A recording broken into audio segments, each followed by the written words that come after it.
Hello, folks. My name is Gardner Campbell, and I'm very pleased, honored, and delighted. I'll search for other words as we go along to describe what an honor and what a treat it is to be speaking with Howard Rheingold today, one of our featured annotators in the Annotation Framework event, project, expedition, as Christina Engelbart likes to call it. Howard, well known to, I would imagine, everyone watching this video, nevertheless, gets an introduction. His Wikipedia biography calls him an American critic, writer, and teacher known for his specialties on the cultural, social, and political implications of modern communication media, such as the internet, mobile telephony, and virtual communities, a term that he's credited with inventing. Aside from most of civilization today as his subject matter, they did leave out one thing which is clearly visible behind Howard. Howard is an artist.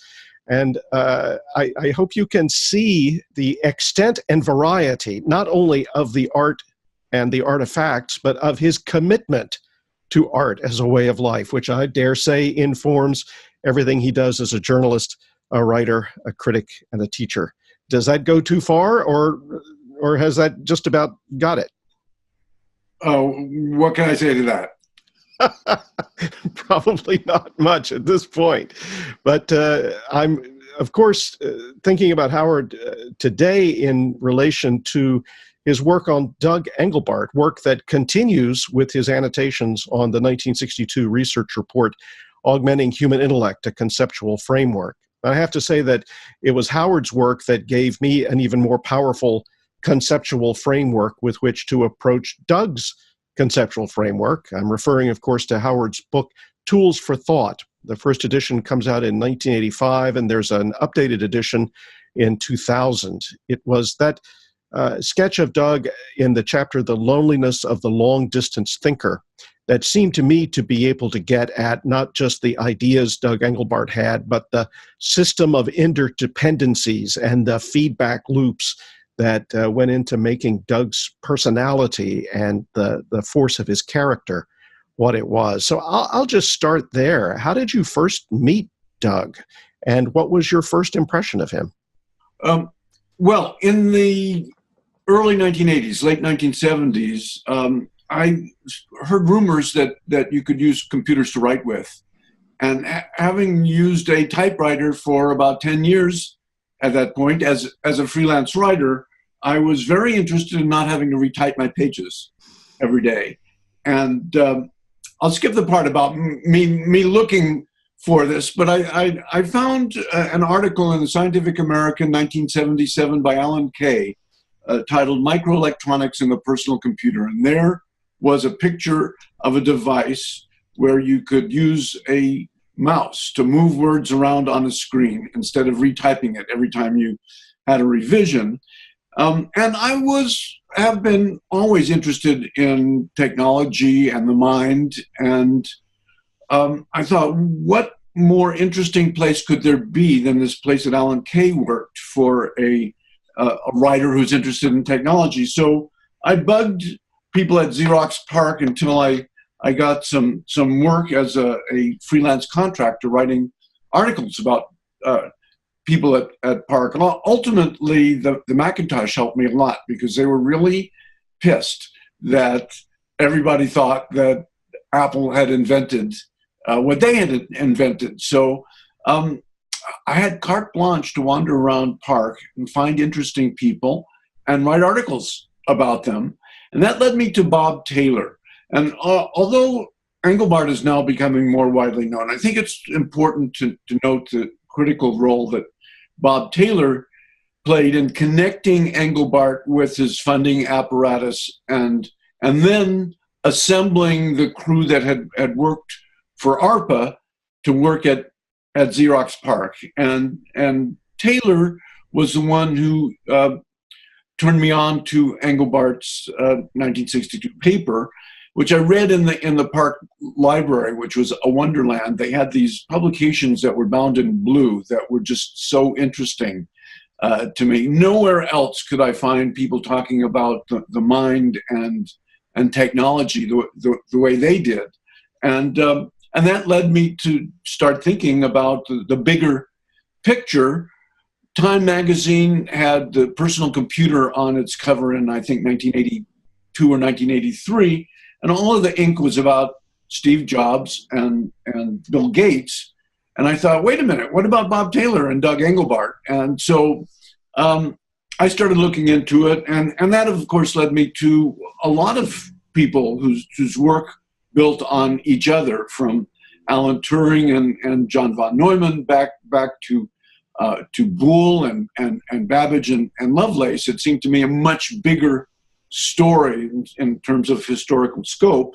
So I went to interview Doug. He was his lab had been defunded, and SRI had dumped it, and he was at a place called TimeNet that had given him a lab in Cupertino, surrounded by the Apple campus, and I went to visit him there. And I'll have to say that the discovery of Doug's paper was one of the, I think, two intellectual turning points in my life that was prompted by something that I read. When I was a teenager, I saw Alan Watts on television and went to the bookstore the next day and discovered his books and the Tao Te Ching. And that was certainly a turning point. But Engelbart's book, Engelbart's paper brought together so many different strands of things I had been thinking about. I've been thinking about mind amplifiers and consciousness. And I wasn't really a computer person, but I was really interested in what they had done at Park. And between my experiences at Park and talking to Engelbart and reading his paper, I quickly understood that the scope of this was very large. It was about doing what language had done, what tools had done. It was about upgrading our ability to think and communicate. Thus, tools for thought, history and future of mind amplifying technology. I was really interested in that. I'll have to say also that Doug's kind of quiet charisma and vision was also an extraordinary turning point for me. It was an example of what a thinker could do in the world. And of course, Doug was much more than a thinker. He was fundamentally an engineer, but so much more. And I think when we get to talking about the annotations, we can get to the so much more. And I liked him. I understand from talking with other people that he probably wasn't the easiest person to work with at all times. He was very soft-spoken and kind of a sweet guy, but pretty inflexible in a lot of his opinions. And I can see why. At the time he started doing this, everybody thought the idea of using computers for anything but data processing and scientific calculation was crazy. It was science fiction-y. So he had a real stubborn streak. But I liked his sweet side, and over the years I revisited him, and he visited me, and we became friends. And I talked with him over the years about how his legacy was evolving, which he wasn't particularly happy with, but was eternally optimistic that he could sell people on the larger parts of his vision. And he really thought that the mouse and all of the computer technology that his team had materialized, had manifested, was important, but it was an instrument towards a larger end. As you say that, I am struck again by how sad it makes me that the something more remains so elusive. And I have found that it will often remain elusive even as people read the 1962 report. I found out something that I think is probably obvious to anyone in academia or in any knowledge-producing industry, which is that the institutions for the production of knowledge reward specialization, and that there's an opportunity cost for stepping outside your field. From Bucky Fuller to Doug Engelbart, real generalists or comprehensive thinkers have had to make their own way. And I think, part of that has to do with kind of the purity of knowledge. If you make a claim, then you have to find ways to support it. And Doug was so ahead of cognitive science in terms of thinking about how thinking happened. And as I have more recently discovered, he was way ahead of the interdisciplinary research on why are humans different? How is it that Homo sapiens, among 5 or 6 other very similar primates, came to dominate? It's really only recently, after Doug's death, that we're beginning to see evidence of this social, cooperative, cultural, coevolutionary system that has led to the point where people create artifacts like computers. And Doug had just a very much larger vision that connected, well, how do we think? How do we upgrade our thinking to what is it that humans can do together, and how is it that we've done things together? Those are so big. I think the part that people focus on is concrete. The mouse, the screen, the network. Those are all parts of our lives. He was, I think only recently after his death have I realized what a genius visionary he was in terms of trying to see a much bigger picture of humanity, which he was trying to upgrade in a major way. So I think part of it was being ahead. I think part of it was that what do computer scientists really know or care about cognitive science or cultural evolution? He tried. He brought in a psychologist, Jim Fadiman. He was very interested in the interdisciplinary necessity of his project. And if he had continued funding, he probably would have tried to push those boundaries. I find some people in the humanities, English, history, I don't know, we could even blur that a little bit with some of the social sciences, perhaps, the arts and so forth, are extremely responsive to Doug's vision and can see immediately the system thinking that he was advocating and actually exemplifying. Other people in the humanities have described his work to me as a kind of cognitive Taylorism, that what he thought he was doing was parsing everything out of creativity, out of ingenuity.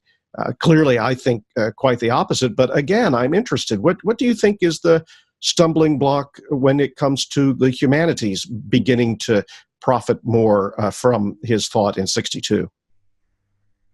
Well, again, I think it's the lack of knowledge, which is only really beginning to surface about the relationship between language, norms like reciprocity and punishment, and biological evolution, the relationship between cultural evolution and biological evolution. Those are all things that didn't really have a literature or a scientific tradition or a basis on fact to theorize about. So I think in the absence of that, then people don't really see far beyond the blinders of their particular intellectual tradition.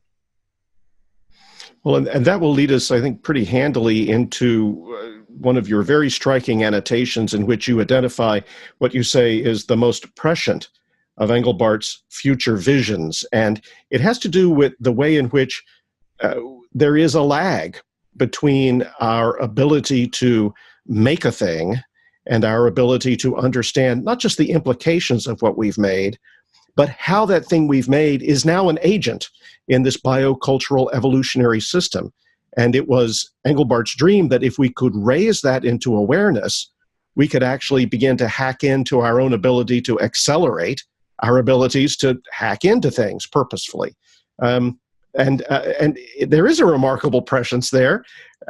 And I just ask you to expand on that and what you mean when you say that it is a lag. Well, I think, part of the lag is simply that it takes a long time for human societies and institutions to absorb paradigmatic changes that are triggered by communication technologies. That the introduction of the printing press in 50 years, the number of manuscripts in Europe went from 30,000 to 30 million.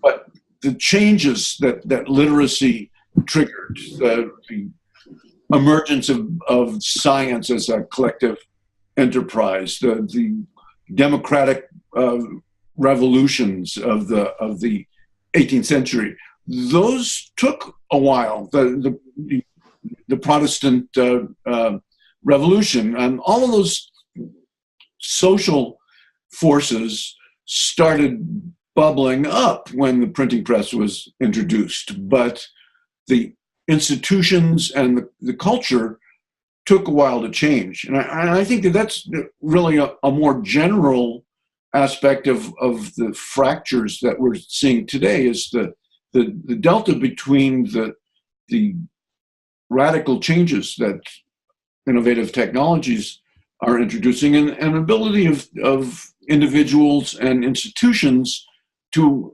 adjust to those changes. There's a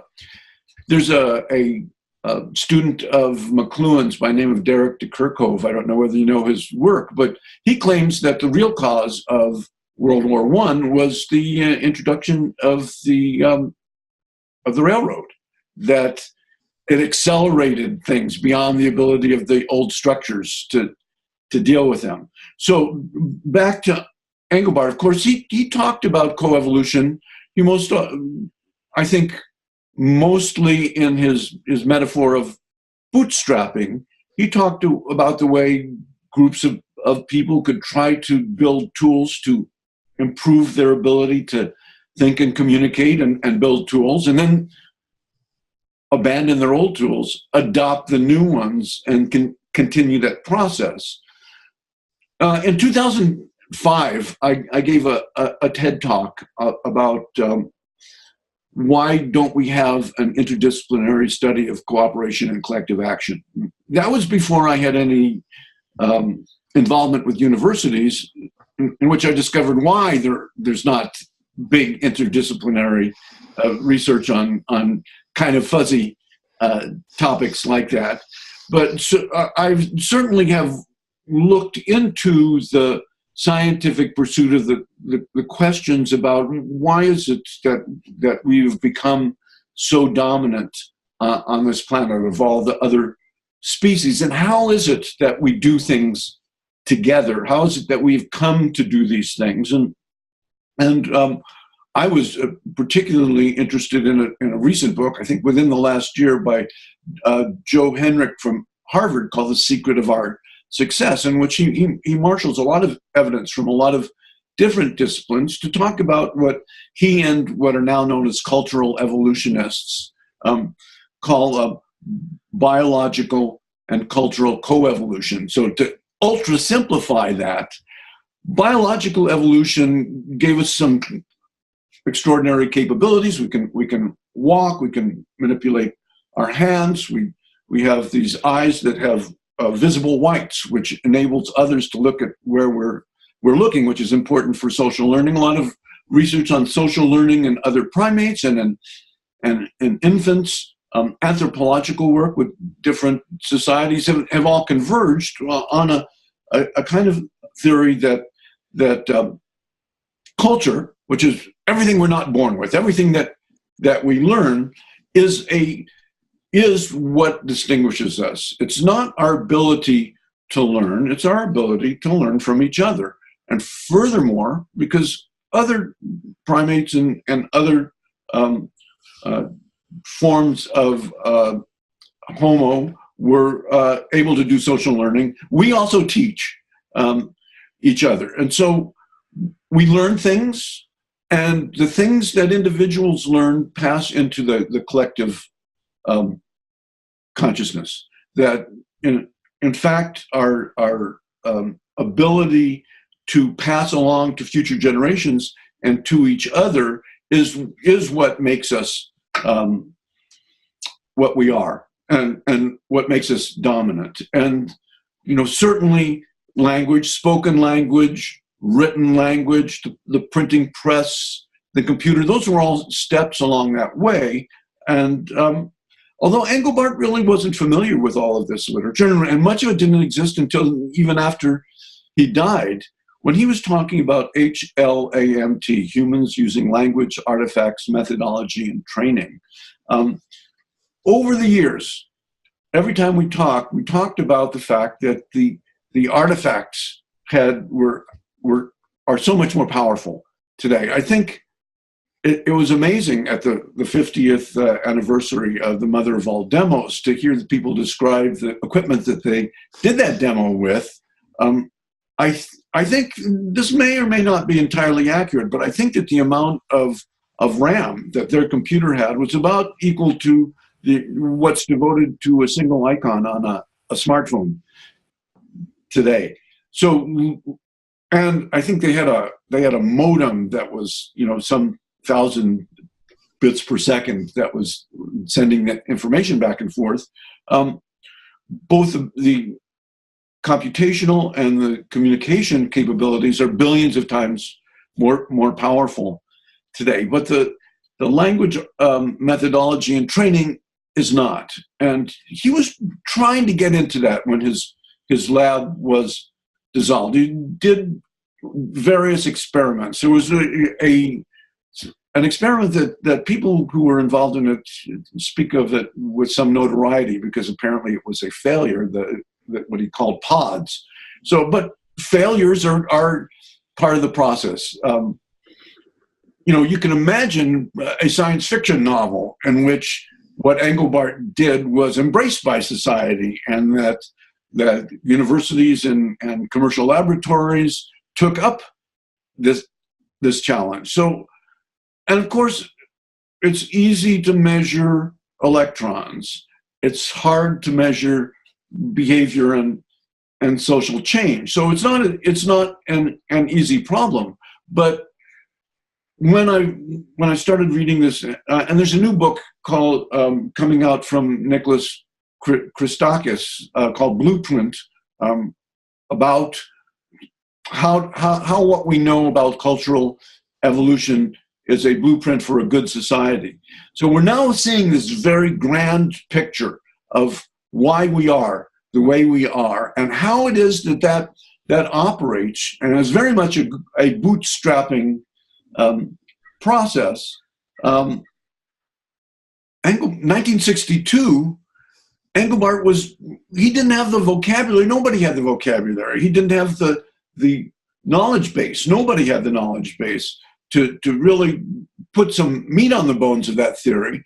But he was seeing a much larger picture. If you it's kind of you see the different shells of this. Clearly, the core of it was this technology that would enable people to do things in a more effective way. And I think that's where the accusation of Taylorism comes in. But it wasn't just about being a more efficient producer. It was about, and he's explicit about this in the paper, but I don't think that people really read it that way. It's about thinking in new ways and thinking together in new ways. So, you've got so many paradigm challenging ideas that had no current basis in existing knowledge, that I think that A, a lot of people miss that, and B, it's like a time bomb. It took a while for me to understand the real scope of his vision. And, he was an engineer, so he dealt in real concrete specifics, but this is a big intuitive grasping of, and if I was talking with him today, I would ask him what kind of things that he had read and heard in other fields, because this is not just electrical engineering in a big way. No, it most certainly is not. One of the great and daunting and humbling things that I've been doing in my own research on what Doug had done leading up to the 1962 report is to see the bibliographies he had compiled for himself, to see some of the correspondence he had had with people like Albert Upton, who was a semanticist and someone who wrote a very quirky book on how we think, that has a Shakespeare epigraph on every chapter and then goes into morphemes, phonemes, the ways in which we construct and parse our sentences, all with the most sprightly and really deeply and necessarily playful approaches to some very rigorous analysis. I see those traces throughout his, what I would have to call, omnivorous approach to just bringing all of this together. He was indebted to Jerome Bruner, who was not only a cognitive psychologist, but indeed a philosopher of the cultures of education, and who, I think, like Doug, believed very strongly that our minds, it isn't just that our minds get amplified, our minds are distinctive because of the drive to self-amplify. It is an inherent quality of mind that it wants to amplify itself. That's an absolutely essential characteristic. The trick always is in what direction and to what end. And that seems pretty clear to me in the 1962 report as well. A sense of great and higher purpose. Almost, I would call it an intellectual philanthropy. I believe you used that phrase not too long ago.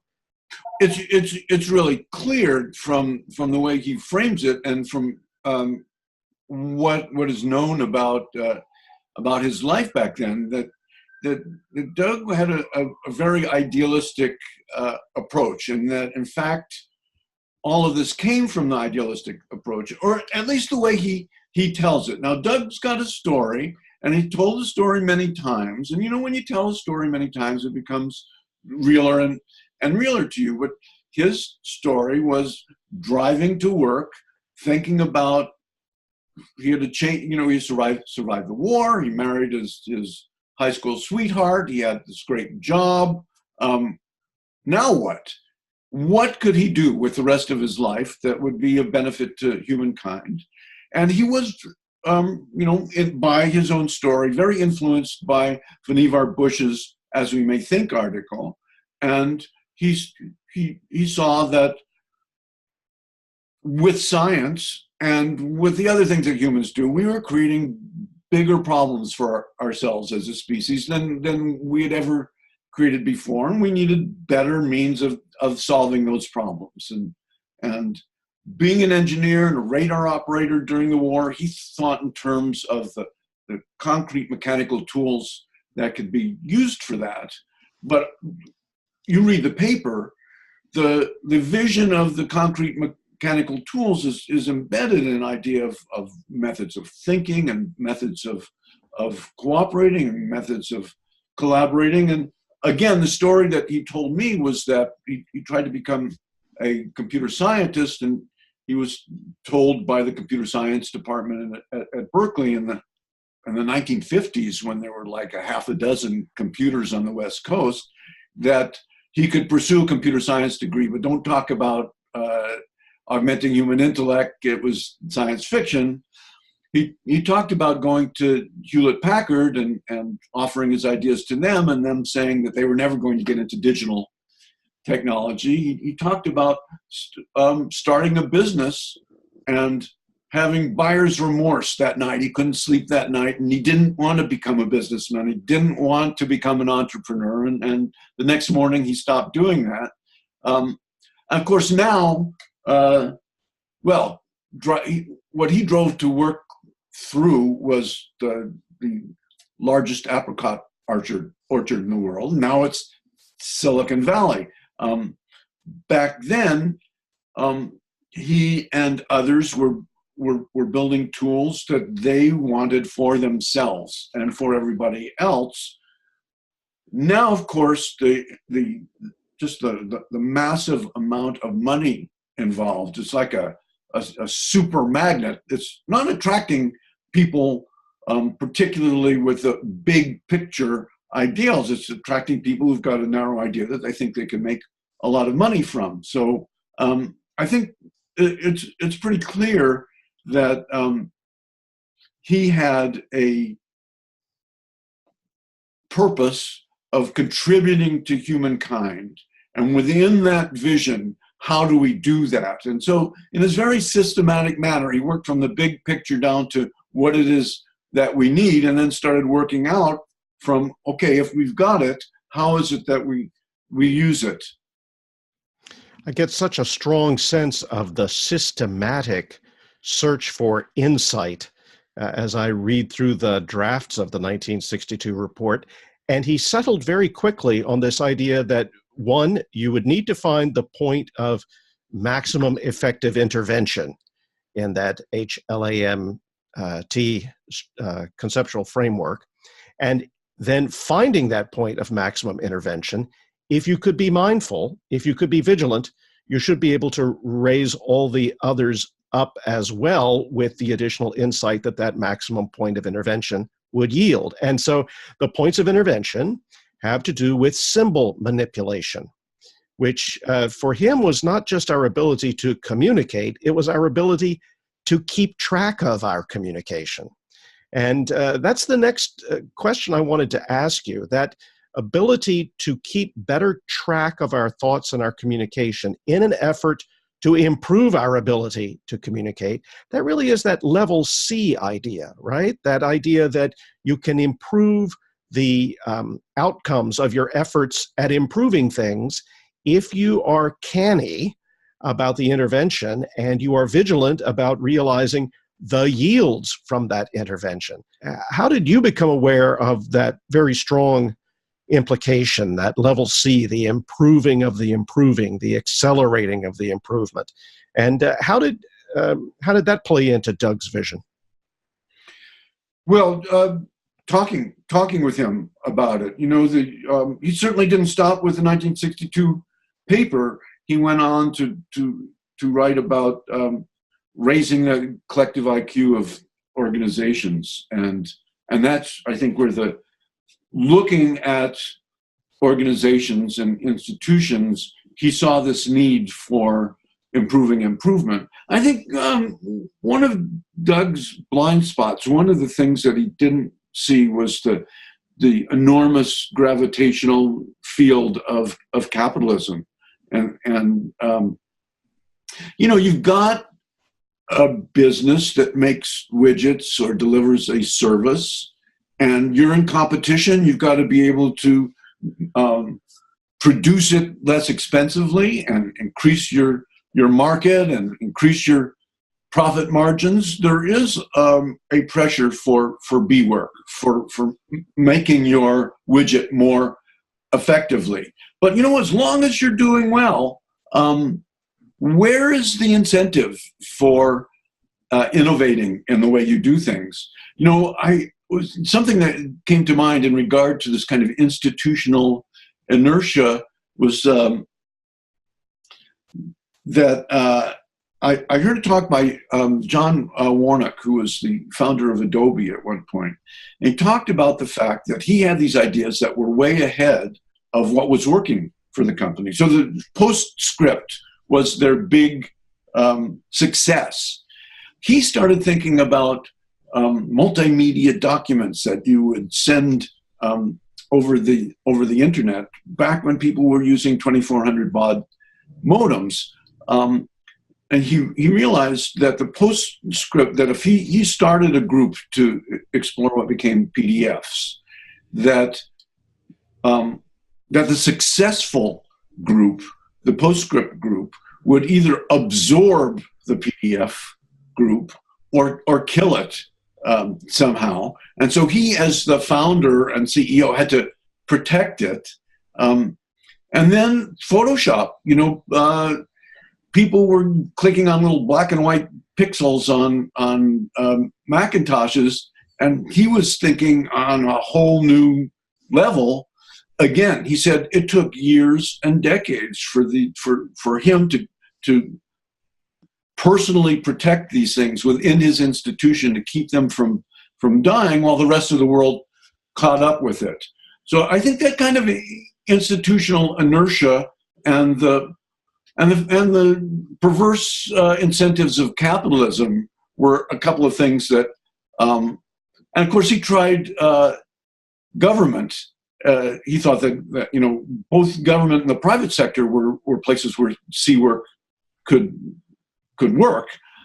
I don't really know why he was less successful in government, but I suspect it has to do with this inertia that comes around the kind of crystallization or ossification of things that were innovative because they worked, and because they worked, they sort of kill future innovations, and I think that's reflected in part of the ethos of Silicon Valley, which is the best way to change the way an institution does something is to go create a new one. So again, I think that there's a delta between the amount of time it takes for new institutions to come into being and mature, and the speed with which Doug was trying to, with a sense of urgency, seeing the way the world was going, trying to introduce C work. Try doing that with college students. So their widget is what they know, and their B work is how am I going to get a good grade. There's not really an incentive in that system for them to rethink everything they're doing and come up with a new way to do it. They just can't afford to do it, or there's no support for doing it. I think it's just a human foible that we haven't come up with some kind of medicine for, or maybe it's the way institutions work. Maybe you need to create institutions that have a limited lifespan.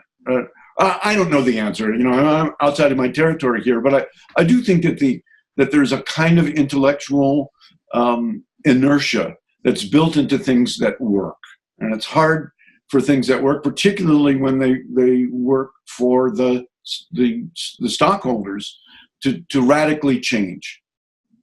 And that's what C work is. It has to do with, let's find out how we can radically change.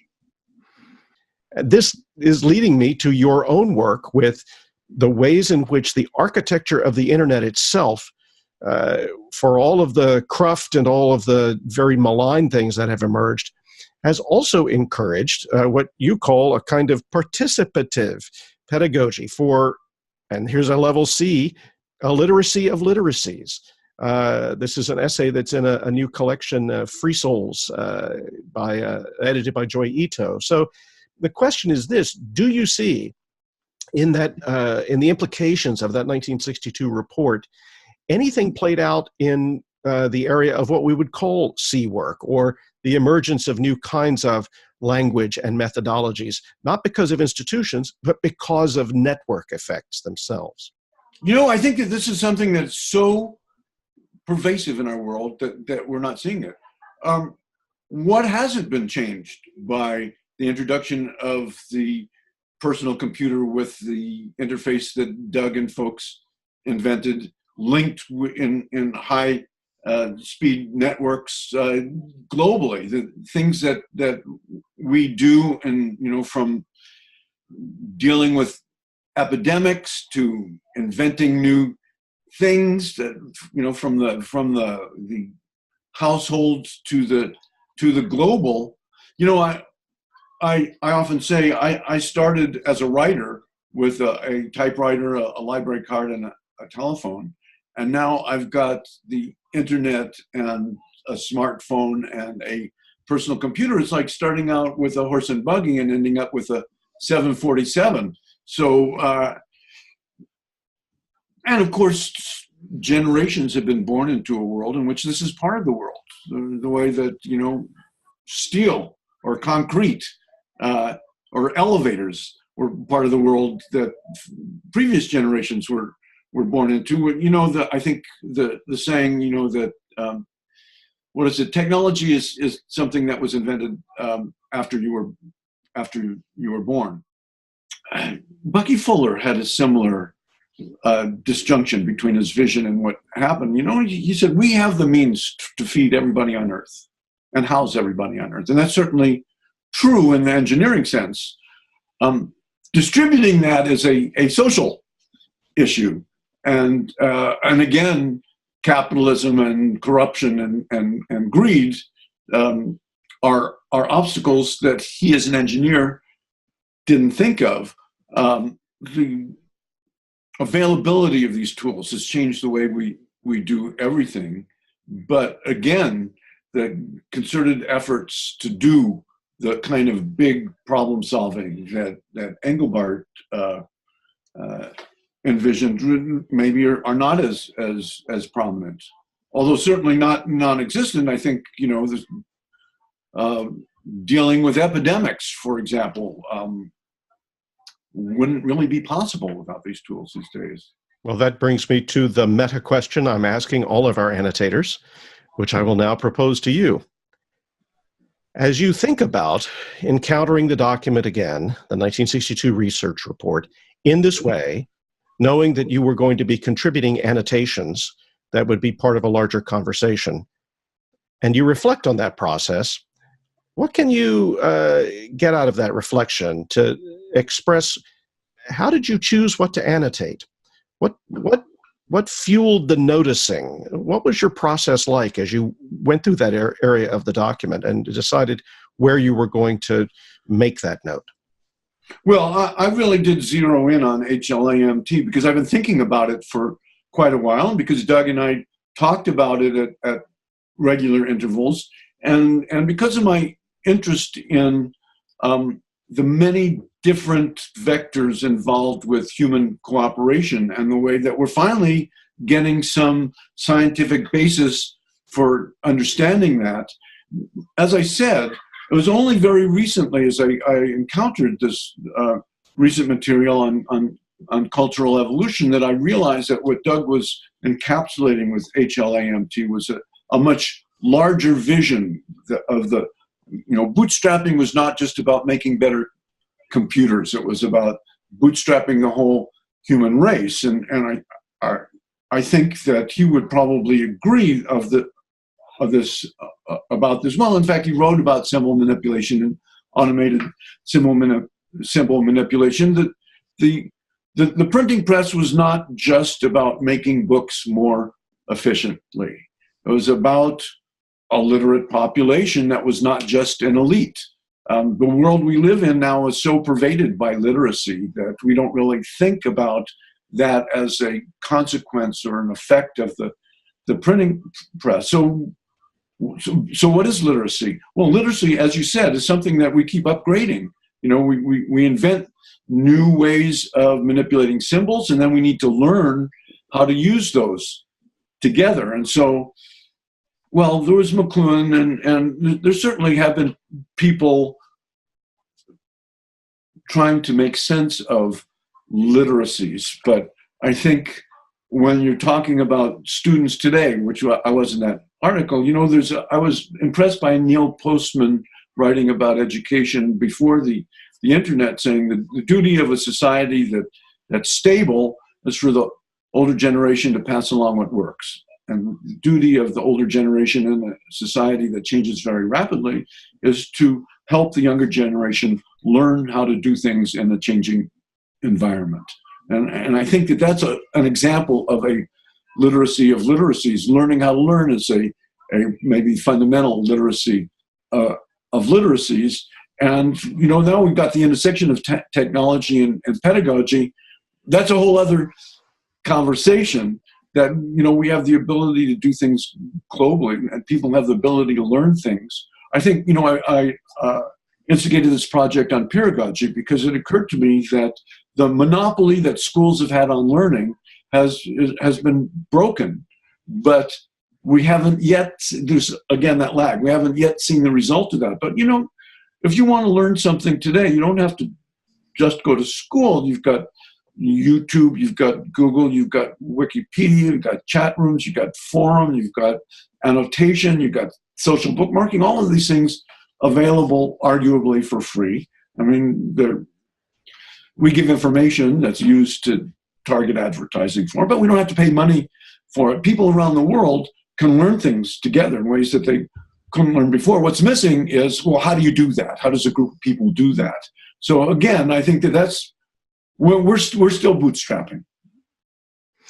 And long may we bootstrap. I can't imagine a better guide or fellow bootstrapper than you, Howard. And I thank you so much, not just for taking the time to do the annotations and to talk about them today, but for devoting your life to the same kind of intellectual philanthropy that characterized Doug Engelbart. And I thank you for all of that. And may the king live forever.